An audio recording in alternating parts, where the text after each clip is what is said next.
अगर आप सप्लाई और डिमांड को मास्टर कर लेते हैं तो चार्ट्स देखने का आपका नजरिया हमेशा के लिए बदल जाएगा। इस वीडियो में हम आपको यह सब चीजें बताने वाले हैं। अगर आप सप्लाई और डिमांड को सच में मास्टर करना चाहते हैं तो मेरा आपसे एक रिक्वेस्ट है कि वीडियो के किसी भी पार्ट को स्किप न करें। इस पूरे वीडियो में हम आपको बताएंगे कि सप्लाई और डिमांड क्या होता है, आपको इसे क्यों ट्रेड करना चाहिए, आप कैसे चार्ट्स पर सप्लाई और डिमांड जोन को ड्रॉ कर सकते हैं, और फाइनली आप इसे कैसे ट्रेड कर सकते हैं, एंट्री कैसे लेनी है और एग्जिट कैसे करना है। वीडियो के अंत में मैं आपके साथ मेरा खुद का तरीका शेयर करूंगा जिससे मैं सप्लाई और डिमांड को ट्रेड करता हूं, ताकि आप जान सकें कि मेरी स्ट्रेटजी क्या है। तो चलिए वीडियो शुरू करते हैं, जहां सबसे पहले हम basics of supply and demand जानेंगे। सप्लाई और डिमांड क्या है? बेसिकली सप्लाई और डिमांड एक एग्रेसिव सेलिंग और एग्रेसिव बाइंग होती है, बस इतना ही। एग्रेसिव बाइंग और एग्रेसिव सेलिंग हमें बताती है कि बड़े लोग या बिग बॉयज कहां पर मार्केट में इंटर कर रहे हैं और कहां से एग्जिट कर रहे हैं, और बिग बॉयज प्राइस को किस डायरेक्शन में पुश कर रहे हैं। कैंडलस्टिक पैटर्न को ध्यान से देखो। ये बड़े रेड कैंडल हमें बताते हैं कि यहां पर एग्रेसिव सेलिंग हुई है, यानी कि यहां बड़े वॉल्यूम्स और बड़े मोमेंटम शामिल हैं मार्केट को नीचे लाने में। अब नेक्स्ट चार्ट पर ध्यान दें। आप यहां देख सकते हैं कि यहां पर एग्रेसिव बाइंग हुई है, जिसका मतलब है कि बिग बॉयज बड़े वॉल्यूम और बड़े मोमेंटम के साथ प्राइस को ऊपर ले जा रहे हैं। इन्हीं दोनों चीजों को आपको देखना चाहिए जब आप सप्लाई और डिमांड को ट्रेड कर रहे होते हैं, क्योंकि ऐसे मोमेंटम हमें बताता है कि स्मार्ट मनी कहां पर मार्केट में एंटर कर रही है, मार्केट को किस डायरेक्शन में ले जा रही है और मार्केट से कहां पर एग्जिट कर रही है। और अगर आप छोटे छोटे कैंडलस्टिक्स को देखते हैं तो इसे सप्लाई और डिमांड एरिया नहीं समझना चाहिए।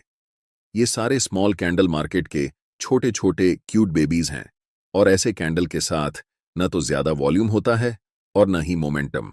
आपको सप्लाई और डिमांड क्यों ट्रेड करना चाहिए?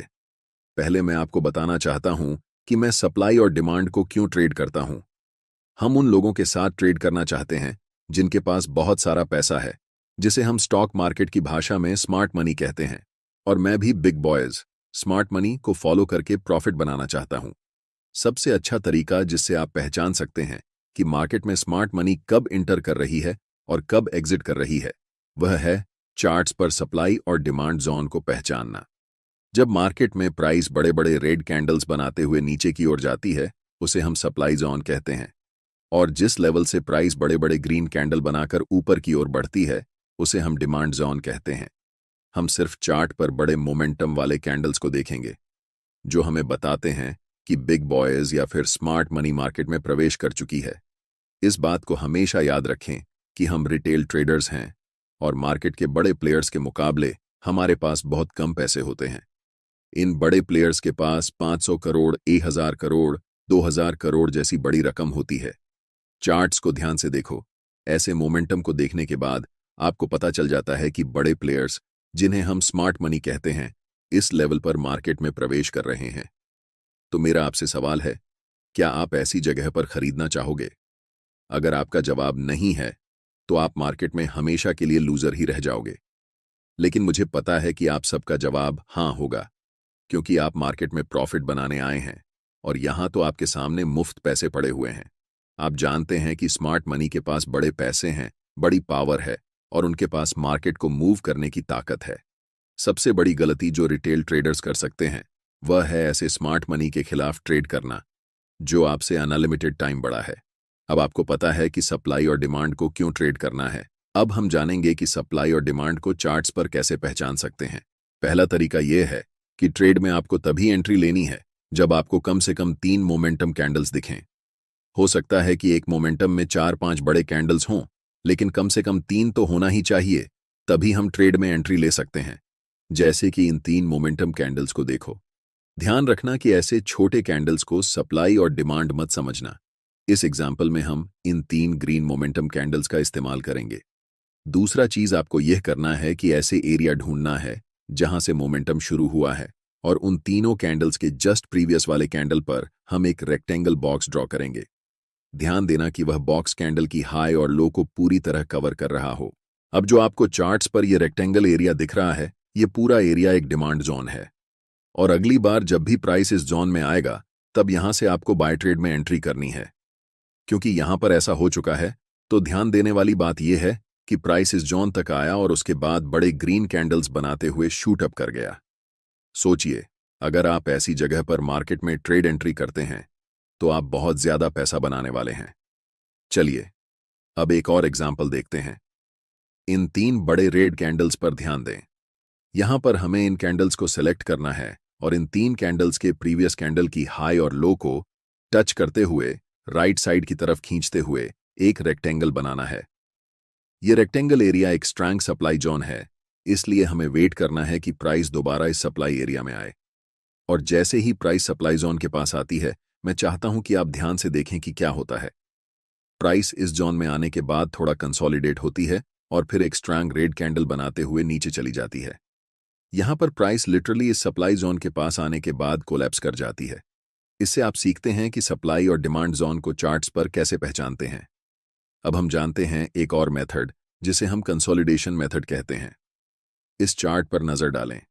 यहां पर प्राइस एक टाइट रेंज में ऊपर नीचे हो रही है, जिसे हम कंसोलिडेशन जोन कहते हैं। अब हम एक रेक्टेंगल टूल लेंगे और इस पूरे कंसोलिडेशन जोन को कवर करते हुए राइट साइड की तरफ रेक्टेंगल को ड्रॉ करेंगे। ध्यान से देखिए कि प्राइस इसके बाद क्या करती है। प्राइस इस कंसोलिडेशन जोन को तोड़ने के बाद रीसेट के लिए ऊपर जाती है और जैसे ही वह रेक्टेंगल बॉक्स को टच करती है, प्राइस वहां से नीचे की तरफ आने लगती है। तीसरा मेथड है आपको ऐसे एरिया को खोजना जहां पर मैक्सिमम नंबर में कैंडल्स की लंबी विक्स हों। चार्ट्स पर विक्स का बनना हमें बताता है कि प्राइस उस लेवल से रिजेक्ट हो रही है और ऐसे लेवल को मार्केट में रिजेक्शन लेवल कहा जाता है। जहां पर मल्टीपल लॉन्ग विक्स वाले कैंडल्स बने हुए हैं, वहां क्या करेंगे कि रेक्टेंगल टूल सेलेक्ट करके इस पूरे विक्स वाले कैंडल्स को कवर करते हुए रेक्टेंगल बॉक्स को राइट साइड की तरफ खींचेंगे। आपको दिखेगा कि अगली बार जब प्राइस इस लेवल पर आई तो प्राइस यहां से बड़े बड़े ग्रीन कैंडल्स बनाते हुए शूट अप कर गई। इसे हम कह सकते हैं कि यह एक बहुत ही स्ट्रॉन्ग डिमांड जोन है। अब हम पूरे यकीन के साथ कह सकते हैं कि आप सप्लाई और डिमांड जोन को चार्ट्स पर पहचानना सीख चुके हैं। इसके बाद यह बेहद जरूरी है कि आप ये जानें कि आप इसे कैसे ट्रेड करेंगे। इस चार्ट में हमने 3 बड़े ग्रीन मोमेंटम कैंडल्स को पहचान लिया है। अब हम उनके हाई और लो को कवर करते हुए राइट साइड तक एक रेक्टेंगल जोन बनाएंगे और आपका डिमांड जोन तैयार हो जाएगा। अब हम वेट करेंगे कि कब प्राइस वापस इस डिमांड जोन में आएगी। ट्रेड में एंट्री करने के लिए आपके पास 2 सबसे ज्यादा उपयोग किए जाने वाले तरीके हैं। पहला तरीका है कि आप एक बाय लिमिट ऑर्डर प्लेस कर सकते हैं ताकि जब भी प्राइस इस डिमांड जोन में आए तो ऑटोमेटिकली बाय ट्रेड में एंट्री हो सके। दूसरा तरीका यह है कि आप मैन्युअल बाय ऑर्डर लगा सकते हैं जब प्राइस इस लेवल पर आती है। हम ज्यादातर दूसरे तरीके को ही प्रेफर करते हैं, क्योंकि याद रखना चाहिए कि डिमांड जोन कितना भी स्ट्रांग क्यों ना हो, हमेशा यह चांस रहता है कि प्राइस उस लेवल को ब्रेक कर दे। अब हम वेट कर रहे हैं कि कब प्राइस इस डिमांड जोन के पास वापस आएगी। जैसे ही प्राइस इस डिमांड जोन के पास आती है या फिर उसे टच करती है, आपको तुरंत मार्केट में एंट्री नहीं लेना है। पहले मार्केट को कंफर्मेशन देने दो कि अब मार्केट ऊपर जाने वाली है। आप देख सकते हैं कि यहां पर एक 2G कैंडलस्टिक पैटर्न बना है और ये लंबी विक्स हमें बताती है कि प्राइस यहां से रिजेक्शन ले रही है। लेकिन हम अभी भी कंफर्म नहीं हुए हैं कि प्राइस ऊपर ही जाने वाली है, इसीलिए हमें और इंतजार करना पड़ेगा। जस्ट नेक्स्ट कैंडल एक बड़ी बुलिश कैंडल फॉर्म होती है और हम यहां पर कंफर्म हो जाते हैं कि मार्केट अब यहां से ऊपर जाने वाली है, क्योंकि ये बुलिश इंगल्फिंग कैंडल हमें बताती है कि मार्केट में स्मार्ट मनी बाइंग पोजीशन बना रही है। और आप जानते हैं कि स्मार्ट मनी की एंट्री के बाद प्राइस सुपरफास्ट स्पीड से ऊपर जाने वाली है। हम यहां मार्केट में एंट्री लेंगे जिसमें हमारा स्टॉप लॉस स्विंग लो के नीचे होगा। अगर आप ज्यादा सेफ रहना चाहते हैं तो आप अपना स्टॉप लॉस बिल्कुल इस डिमांड जोन के नीचे रख सकते हैं। अगर हम टारगेट की बात करें तो ऊपरी लेवल पर प्रीवियस कुछ कैंडल्स को देखें। यहां पर 3 लगातार रेड कैंडल्स बनी हैं और उनके जस्ट प्रीवियस कैंडल एक लॉन्ग विक्स रिजेक्शन कैंडल है, जिससे हम कंफर्म हो जाते हैं कि यह लेवल एक सप्लाई जोन है। इसीलिए जब प्राइस इस लेवल को टच करेगी, हम अपना प्रॉफिट यहां बुक करेंगे। जब एक बार कोई सप्लाई या डिमांड जोन प्राइस का रिस्पेक्ट नहीं करता है तो आपको पहले से ड्रॉ किए हुए रेक्टेंगल को डिलीट करना है और फिर नए सप्लाई और डिमांड जोन को चार्ट्स पर ड्रॉ करना है। अगर कोई नया सप्लाई या डिमांड जोन नहीं दिख रहा है तो हम मार्केट में वेट करेंगे। जब प्राइस इस लेवल से 3 बड़े ग्रीन कैंडल्स बनाती है तो हमें पता चलता है कि यह एक नया डिमांड जोन है। इन 3 ग्रीन कैंडल्स के जस्ट प्रीवियस कैंडल को कवर करके हम एक रेक्टेंगल बॉक्स राइट साइड की तरफ खींचेंगे। अब हम इंतजार करेंगे कि प्राइस कब इस डिमांड जोन के पास आएगी ताकि हम ट्रेड में एंट्री कर सकें। इस एरिया में हमें दिख रहा है कि कैंडल्स के पास बड़े बड़े विक्स हैं, इसलिए हम यहां एक सप्लाई जोन ड्रॉ कर सकते हैं। जब प्राइस इस डिमांड जोन के पास आती है तो स्ट्रॉन्ग रेड कैंडल बनाते हुए इस लेवल को थोड़ा सा ब्रेक कर देती है।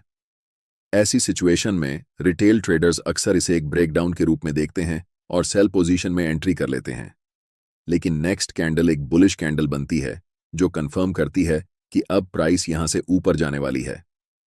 इस सिचुएशन में हम बाय पोजीशन में एंट्री करेंगे और नेक्स्ट सप्लाई जोन तक अपना टारगेट रखेंगे। हमारा stop loss last swing low के नीचे होगा। इसके बाद प्राइस बुलिश कैंडल्स बनाते हुए ऊपर की तरफ बढ़ जाती है और हमारा टारगेट हिट हो जाता है। अगर आप अभी तक मेरे वीडियो को देख रहे हैं तो अब मैं आपके साथ अपनी सीक्रेट ट्रेडिंग स्ट्रैटेजी शेयर करने वाला हूं, जिसमें मैं बताऊंगा कि सप्लाई और डिमांड को यूज करके मैं खुद कैसे ट्रेड करता हूं। ट्रेड करते समय मैं सिर्फ एक कंफर्मेशन पर ध्यान नहीं देता, बल्कि मल्टीपल कंफर्मेशंस को देखता हूं, तभी ट्रेड में एंट्री लेता हूं। एक्सटर्नल कंफर्मेशन के लिए मैं अक्सर फिबोनाची रिट्रेसमेंट टूल का उपयोग करता हूं, और ऐसा मैं तभी करता हूं जब प्राइस अपर ट्रेंड या डाउनर ट्रेंड में होती है। फिबोनाची टूल को कभी भी साइडवेज मार्केट में यूज नहीं करना चाहिए, और यहां एक अप ट्रेंड है, इसलिए हम फिबोनाची टूल को ड्रॉ करेंगे। फिबोनाची टूल में रिट्रेसमेंट को ट्रेड करने के लिए 0.5 और 0.61 लेवल सबसे अच्छे होते हैं। इसलिए जब प्राइस इन दोनों लेवल्स के बीच आती है और एक बुलिश कैंडल बनती है तो हम कंफर्म हो जाते हैं कि प्राइस अब यहां से ऊपर ही जाने वाली है। मल्टीपल कंफर्मेशंस के बाद हम बाय पोजीशन में एंट्री लेते हैं, जिससे मेरे ट्रेड्स का विन रेट एवरेज ट्रेड्स से ज्यादा रहता है। अगर आपको यह वीडियो पसंद आया है तो वीडियो को लाइक करें और चैनल को सब्सक्राइब जरूर करें। वीडियो को अंत तक देखने के लिए आप सभी का धन्यवाद।